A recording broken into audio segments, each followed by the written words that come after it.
রা রে রা রা রে রা।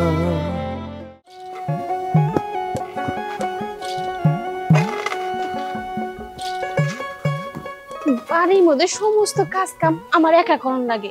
বাবারে কইলাম যে অন্তত এই পূজার মধ্যে একটা কামলা নেন, একটু কাজে কামে সহযোগিতা করব, তা না, সে তো আছে মণ্ডপ নিয়ে ব্যস্ত, এদিকে আমার বাড়ির কাজ কাম নিয়ে ব্যস্ত থাকার লাগে।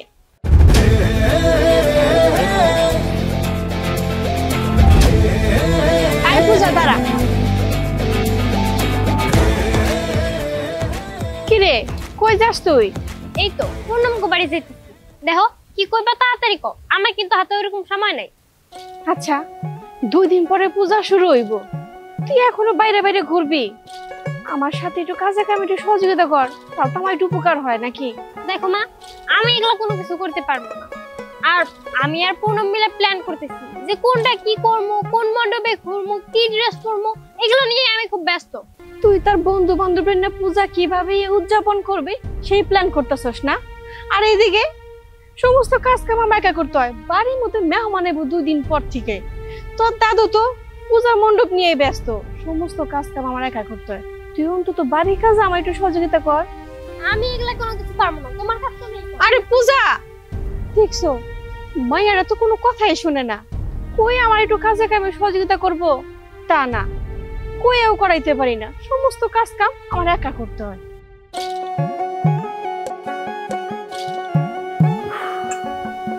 বোমা, এক গ্লাস জল আনো, গরম পড়ছে।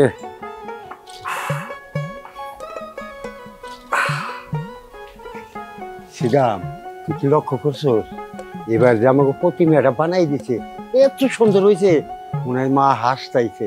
বুঝছো, কালকে বিকালে আমি 2-3টা প্রতিমা দেখতে গেছিলাম, যাই দেখি যে আমাকে ওটা সবচেয়ে ফার্স্ট হয়েছে। আর যদি কোনো প্রতিযোগিতা দেয় আমরা ফার্স্ট প্রাইজ পাবো। হ কাকা বাবু, আপনি ঠিকই কইছেন, সবার প্রতিমার থেকে আমাকে প্রতিমাই জানি সব থেকে ফার্স্ট। তুই ঠিকই বলছোস, আমরা তো এখন বৃদ্ধ হয়ে গেছি, কখন ভগবানে আমাকে নিয়ে যায়। এর পরবর্তী তো তোরাই তো ইয়াং জেনারেশন, তোরা কিভাবে পূজা ভালো করবি, কিভাবে আনন্দ ফুর্তি করবি, কিভাবে এই মন্টুকের নাম হবো, এই চেষ্টাই তোরা করবি। সেদাম, তোর একটা কাজ দেই, কৃষ্ণ আছে না, কৃষ্ণের ডাইখান, ওর একটা দায়িত্ব দিছিলাম, ওই যে লোকজন আইব ডেকোরেশন দিয়ে ওখানে একটা বসার জন্য ই করতে বলছিলাম, তুই যাই ডেকে নিয়ে আসে। আচ্ছা ঠিক আছে বাবা জল। হ্যাঁ বৌমা।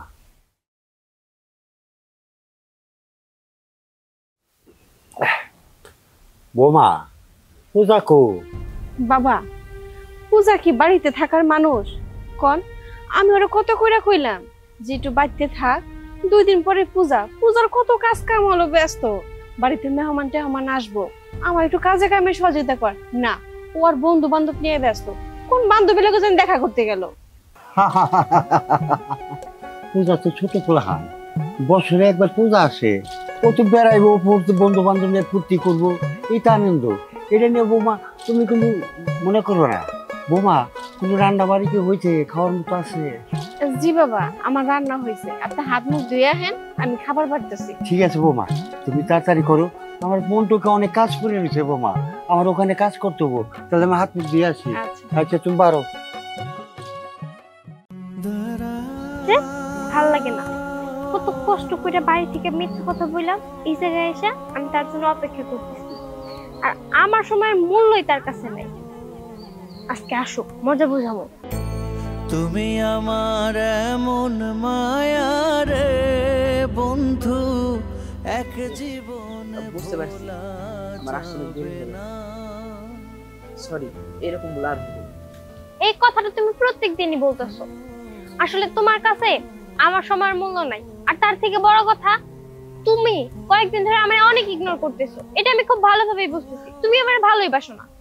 আরে পূজা, রাগ করো কেন? শোনো, ইসবের 2 চোখ ধরে শুধু পূজা, আমি তোমার কতটা ভালোবাসি বইলে প্রকাশ করতে পারবো না। ভালোবাসি তাহলে প্রকাশ করো না কেন? পূজা, আমাদের এই পুরুষ জাতিটা না ভালোবাসা কখনো প্রকাশ করতে পারে না, এটা হচ্ছে সমস্যা। তার জন্য নারীরা পুরুষের ভালোবাসা দিচ্ছে। এরকম ভালোবাসার আমার প্রয়োজন নাই, যেই ভালোবাসা প্রকাশ করতে পারবো না। আচ্ছা পূজা, তুমি কি খালি এখন এই বিষয়ে ঝগড়াই করবা? আর 2-3 দিন পরে তোমাকে পূজা, আমার দাওয়াত দিলা না? দেখো, তাইলে কি সবসময় সবকিছু করা যায়? তোমার আর আমার ধর্ম আলাদা। আমি যদি তোমাকে নেমন্তন্ন করি তাহলে আমার দাদা আর মা তো সন্দেহ করবে। আচ্ছা ঠিক আছে বাবা, দাওয়াত দিতে হবে না। আবার দেখো, এই পূজার আনন্দে আমার আবার ভুলে যাও না। এই কথা বললো না ইউসুফ, আমি তোমার সাথে থাকতেও পারবো না, আমি তোমার ভুলে বাঁচতেও পারবো না। পূজা, তাহলে চলে এক কাজ করি, আমরা দুজন বিয়ে করে ফেলি। বিয়ে?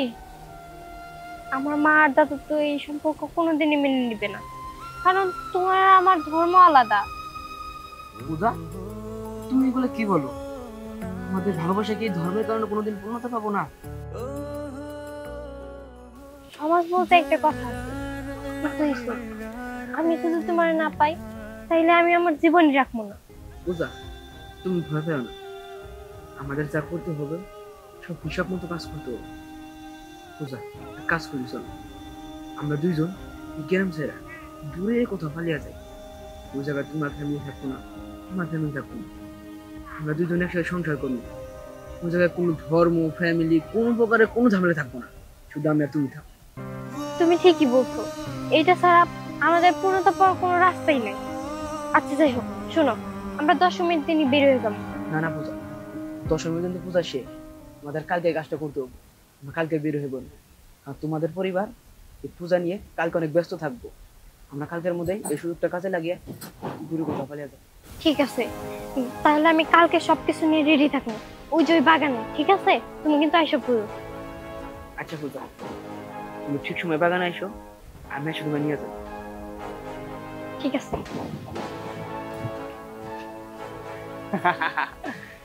আমি থাকতে তোমরা দুইজন পলায় যাইবা, তা তো কোনোদিনই হইব না। যাই, আমি যাই কাকা বাবুর খবর দেব। ইউসুফ, ইউসুফ, ছেলেটা যে কই থাকে না থাকে, সারাদিন কোনো খোঁজ খবর থাকে না। কে তুই কই গেছিলি রে? গেছিলাম এক কাজ। তোরে নি কালকে রাত্রে আমি বললাম যে তুই সকালবেলা উঠে দোকানে বসবি, দোকানে সব মাল শেষ হয়ে গেছে, আমি মোকামে যাবো মাল আনার জন্য। তা না, তুই দোকানে না বসে তুই সকালবেলা কই কই বেড়াইতে বেরোইছিস? মিয়া ভাই, আমি এখন দোকানে পাইতে পারবো না, তোমার ব্যবসা তুমি সামনে। তাইলে তুই কি করে খাবি? তোর তো কামলা দিয়ে খাওয়ার যোগ্যতাও নাই। শুধু বাপ মা মারা যাওয়ার সময় কথা দিছিলাম যে তোর কোনো ক্ষয়ক্ষতি হতে দেবো না, তা না হলে তো কবেই তোরে গাড় ধরে বাইর করে দিতাম বাড়ি ছেড়ে। দাও, বাই করে দাও, বাই করে দিয়ে আমার বাপের যত সয় সমৃদ্ধি আছে একা ভোগ করো। আমি তো তার বলা না, তুমি একাই তার বলা। ইউসুফ, তুই এত বড় কথাটা কইতে পারলি? এই একটা দোকান দিয়ে এই পুরো সংসারটা আমি চালাই। তুই কি কোনোদিনও খোঁজ খবর নিছিস যে কিভাবে আমি এই সংসারটা চালাই? তোর যেটা ভালো মনে হয় তুই সেটা কর, তোর সাথে আমার এই ব্যাপারে আর কোনো কথা নেই।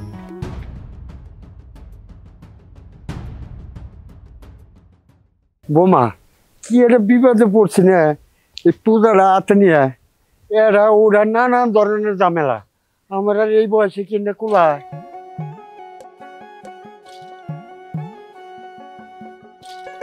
এই দুর্গা মা আমাদের বাড়িতে আসে, আর তার জন্য তো এটুকু যদি না করতে পারেন তাহলে আর কি করার, করতে তো হইবই।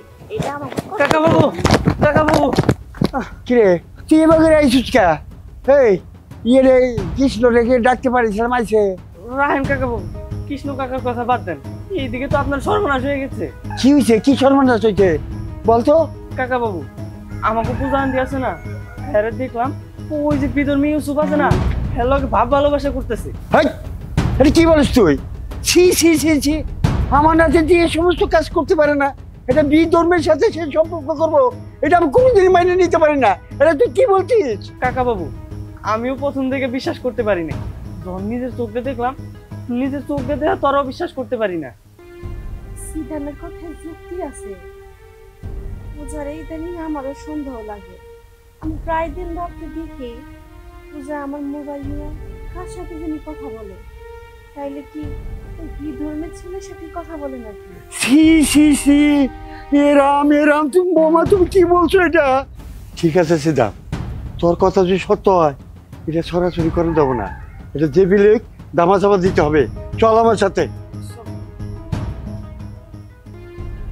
হায় হায় ভগবান, এটা কি হইলো? আমার মাইয়া পূজা এটা বিধর্মী ছেলের সাথে এইগুলা সে সে সে সে নিশ্চয়ই ওই বিধর্মী পোলা ইসুফ আমার মেয়ের তাবিজ কাগজ করছে, নাইলে এরকম ভুলটা কেমনে করে আমার মেয়া।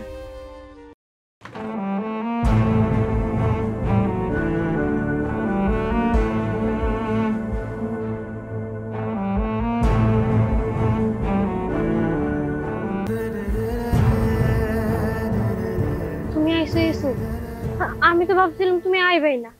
আমি অনেকক্ষণ ধরে এখানে দাঁড়ায় আছি। কি বলো এইসব পূজা? আমি তোমার আয়ত্ত কইয়া তুমি কেমন না পূজা, চলো আমরা তাড়াতাড়ি পালিয়ে যাই। আমরা এই জায়গা থেকে সোজা ঢাকা যাবো, ওই জায়গায় নতুন করে আমরা সংসার শুরু করি। তাড়াতাড়ি চলো, এতক্ষণে হয়তো বা দাদা আর মা খবর পেয়ে গেছে, ওরা আমার খোঁজাখুঁজি করবো। তাড়াতাড়ি দিয়ে চলো। আচ্ছা ঠিক আছে, চলো চলো কাকা বাবু তাড়াতাড়ি চলেন, এতক্ষণে মনে হয় ওরা গ্রাম চাইলে চলে গেছে। শোন, আমার হাতের তলের থেকে এত তাড়াতাড়ি যাওয়া সম্ভব না। আয় তাড়াতাড়ি।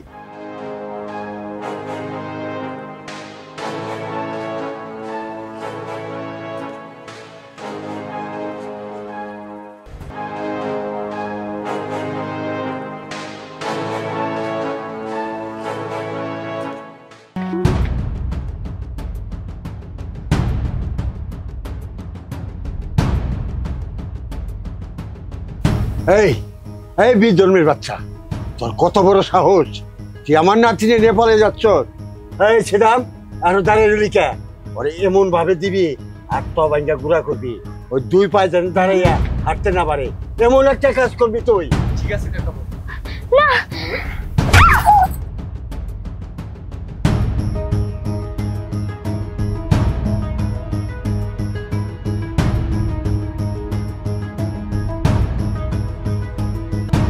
তুমি আমার এমন মায়া পূজা, পূজা, বন্ধু এই পূজা, এই এই কথা কও পূজা, পূজা তুমি কথা কও। তুমি আমার কথা দিছিলা যে তুমি আমার সাথে সংসার করবা, তুমি আমার সাথে পালিয়ে যাবা। পূজা তুমি যদি কথা না কও আমি তোমার সাথে কিন্তু রাগ করবো। তুমি আমার কথা কও পূজা, মায়া পূজা। বন্ধু এক জীবন ভোলা যাবে না।